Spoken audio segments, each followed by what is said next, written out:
खुद उन्होंने कहा है उसके बाद देयर विल बी इलेक्शंस और there will be some kind of government of national unity. तो हमें कुछ ज्यादा घबराने की जरूरत नहीं है, छाती पीटने की जरूरत नहीं है। Sir I have seen this, कुछ देर के बाद सिचुएशन स्टेबलाइज हो जाएगी। बांग्लादेश में पहले भी हुआ था जब शेख साहब की हत्या हुई थी, then it stabilized after a while. I think we can trust the good sense of the people of Bangladesh.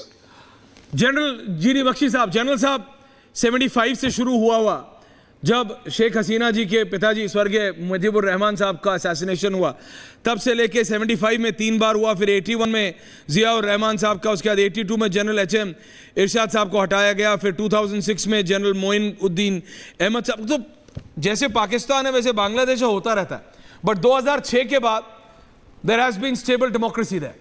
2006 से 24 के बीच में इस तरह का कू नहीं हुआ है। और जिस तरह से शेख हसीना को भारत ने मदद तो की है, उनको आने दिया, लेकिन इस समय are we caught up in a situation, officially हम कह रहे हैं कि हम कोई मदद नहीं कर रहे हैं। डोवाल साहब अभी उनसे हिंडन एयरबेस पे मिलके निकले हैं। असाइलम उन्होंने इंडिया से मांगा नहीं है, ऑफिशियली यूके से मांगा है, यूके ने अभी तक दिया नहीं है। जब तक देगा नहीं तब तक वो भारत में रहेंगी। व्हाट इज भारत, मतलब how can we act in this situation? हमारे लिए अच्छी खबर तो नहीं है बांग्लादेश में इस तरह की अनार्की। जनरल साहब नहीं, बिल्कुल अच्छी खबर नहीं है। मैं कह रहा हूँ ये हमारी सिक्योरिटी में बड़ी सेंग लगी है, बट इट वाज कमिंग। बड़ी, देखिए मैं 71 का युद्ध लड़ चुका हूँ, हमने बड़ी पोलराइजेशन देखी है बांग्लादेश के अंदर। मुक्ति योद्धास के बीच में जो अपने देश में लड़े, जिन्होंने पाकिस्तान की बर्बरता क्रूर फौज के खिलाफ लड़ाई करी, अपने देश को आज़ाद कराया, वो मुक्ति योद्धा थे, ठीक है। लेकिन जब लड़ाई ख़त्म हो गई तब पाकिस्तान से बांग्लादेश के वो अफसर जो वहाँ रह गए थे वेस्ट पाकिस्तान में, वो लोग आए, जियाउर रहमान जैसे, और वो एक इस्लामिक तबका था, very pro ISI, very pro Pakistan, और उन्होंने आके जो है फेरबदल किया। और 1975 में आज मुझे देजा वू लग रहा है साहब, उस वक़्त भी इस तरह उनके खिलाफ साजिश हुई थी। हमारी रॉ ने अपना भेजा था हेलीकॉप्टर उनको बाहर निकालने के लिए। बंगबंधु बेचारे कहने लगे कि कोई मेरा बच्चा मेरे खिलाफ हथियार नहीं उठाएगा, ऐसा काम नहीं करेगा, मैं तो उनके पिता समान हूँ। लेकिन उन्होंने एक ना सुनी, वो हेलीकॉप्टर को खाली आना पड़ा, उनके पूरे परिवार का समूल नाश कर दिया, केवल बेचारी हसीना वाजेद बची थी। सन 2005 तक फिर काया पलट हुआ, मुक्ति योद्धाओं का पलड़ा फिर बांग्लादेश में भारी हुआ, और अब 3 टर्म्स लगातार मैडम हसीना वाजेद रही हैं। She is a great friend of India, उनकी तो ख़ानदानी ताल्लुकात हैं भारत के और उनके। हम जंग इकट्ठे लड़े हैं पाकिस्तान से, पाकिस्तान के 2 टुकड़े करने में मुक्ति बाहिनी का बहुत बड़ा योगदान रहा है। हसीना वाजेद मैडम कह रही थी पिछले 3-4 महीनों से कि अमेरिका मुझसे बेस मांग रहा है, आइलैंड हमको दे दो, राइट। और जो वहाँ पे चीन कह रहा था कि तीस्ता का प्रोजेक्ट हमें दो, उन्होंने भारत को दिया। और फिर वो कह रहा था अपने सबमरीन के बेसिंग के राइट्स मुझे चाहिए, ठीक है। दुश्मन तो उनके बहुत थे, इसमें कोई शक नहीं है।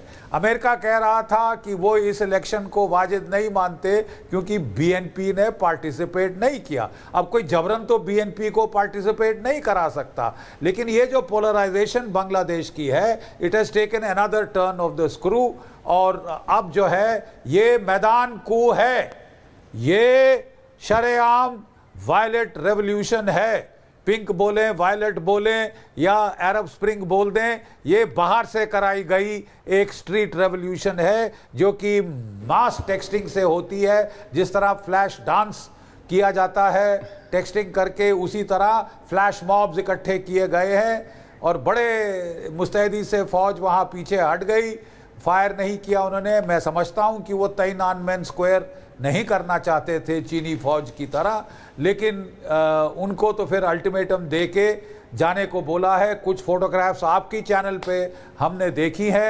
यूनिफॉर्म में, पिक्चर्स ऑन एयर, जवान वहां शेख हसीना रिजाइनिंग, अंदर वो वैंडलाइजेशन कर रहे थे, शेख हसीना रिजाइनिंग, जो भी जीडी साहब बोल रहे हैं के तोड़ रहे थे। बिल्कुल जीडी साहब, मैं वो तस्वीरी जनरल साहब, ये मैं आपको जनरल साहब, I am getting those visuals on air now. ये एक और ग्राफिक में मैं आऊंगा गरिमा उस पे, लेकिन पहले वो रेजिग्नेशन वाले विजुअल्स जो जीडी साहब बोल रहे हैं, जनरल साहब बोल रहे थे। जनरल साहब वो विजुअल्स जब वो रिजाइन करती हैं, I am gonna get it on air, और वो साफ है कि वो आर्मी बेस पे कराए हुए हैं। आप बेहतर समझ सकते हैं। शेख हसीना के रेजिग्नेशन के visuals on air please, can we have those visuals? इसके बारे में जनरल साहब बोल रहे थे अभी, शेख हसीना के रेजिग्नेशन विजुअल्स, ये किस तरह से उनका घर रैंसैक किया गया वो है। But can we have the resignation visuals on air now Garima please? वो अभी रेजिग्नेशन विजुअल्स हम ऑन एयर करा रहे हैं, ये प्रोटेस्ट के विजुअल्स है, रेजिग्नेशन विजुअल्स ऑन एयर। ये वो तस्वीर है जनरल साहब जो आप बोल रहे थे। ओनली जनरल साहब ऑन दीज विजुअल्स। ओमकारेश्वर जी आ रहा हूं उसके बाद। जी जनरल साहब आप बोल रहे थे। जी देखिए, मैं कहना चाहता था कि ये एक कू है। मैं बिल्कुल सहमत हूं मिर्जा साहब के साथ। ये अमेरिका का कू है, जॉर्ज सोरेस का कू है। जो इंटरिम गवर्नमेंट के नाम बताए जा रहे हैं उनमें मोहम्मद यूनुस का नाम है, उसको नोबेल प्राइज मिला हुआ था, जेल में डाला था मेरे ख्याल हसीना वाजिद ने उसको, उसके काफ़ी ताल्लुकात हैं, वो चहेते भी हैं जॉर्ज सोरेस के। So there is more than meets the eye. It is not simple question of जिसको आप बोलें कि एंटी इनकम्बेंसी है, हर डेमोक्रेसी में होता है। But this is not a democratic transition जो कि फौज के अफसर सर पे खड़े होके कराएं। पाकिस्तान से ये फौज काफ़ी सुधर गई थी बांग्लादेश की, हमें काफ़ी अच्छी फौज है, अच्छा काम कर रही है।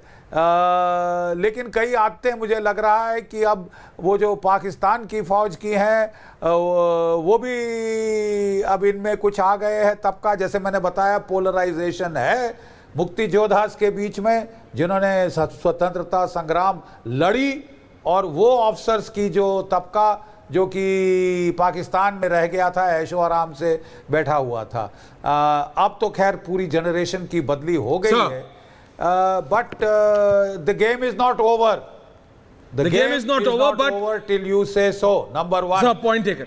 Number two. नहीं, Aishwarya, one second. Please take your time. मुझे, मैं दूसरा कहना चाहता हूँ कि हसीना वाजिद और उनका पूरा खानदान भारत के काफ़ी मित्र रहे हैं। हम लोग कंधे से कंधा मिलाकर 71 की लड़ाई लड़े हैं, और उन्होंने काफ़ी हमारे रिश्तों में सुधार लाया था।